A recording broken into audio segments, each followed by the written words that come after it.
Well, hello and welcome back, and thanks once more for tuning in to my world of classic dirt bikes.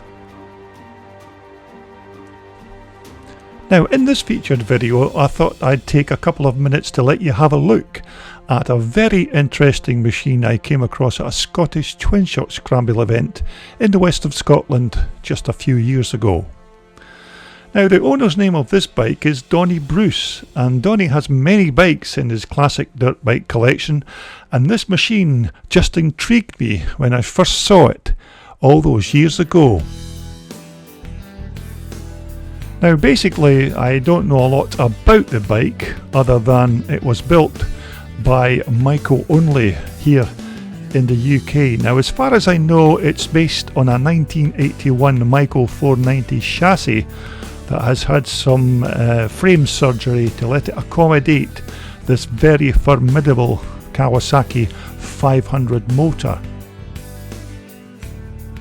Now, I'm only guessing here, but the engine to me looks like it is a 1983 KX 500 motor, although as usual I stand here to be corrected by my very knowledgeable YouTube experts.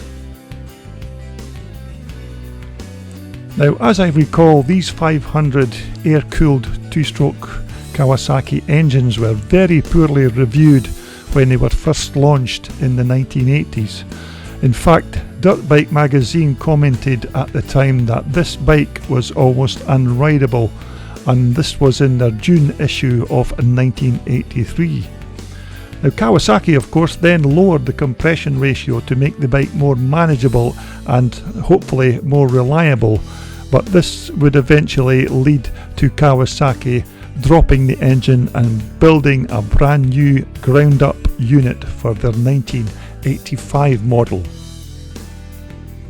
The motors also had a very narrow power band, and the power delivery was very harsh, as I recall.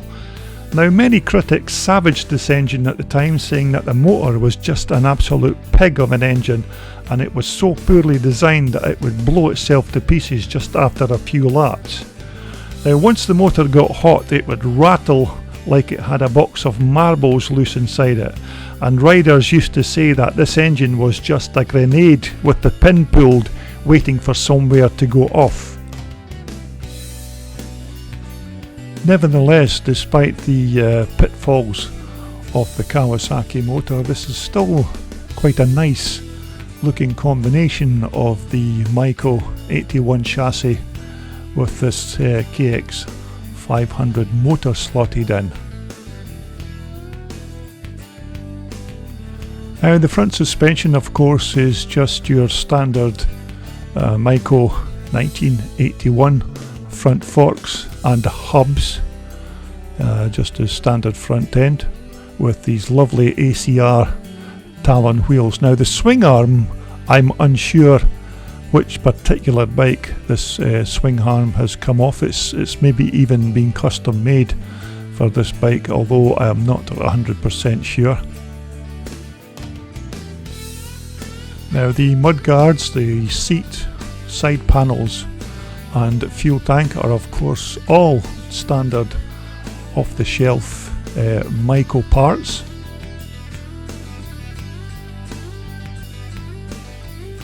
Now, the exhaust system, I'm sure it looks slightly like a Maico exhaust, but I'm sure this exhaust system has been modified to fit this KX 500 Kawasaki motor.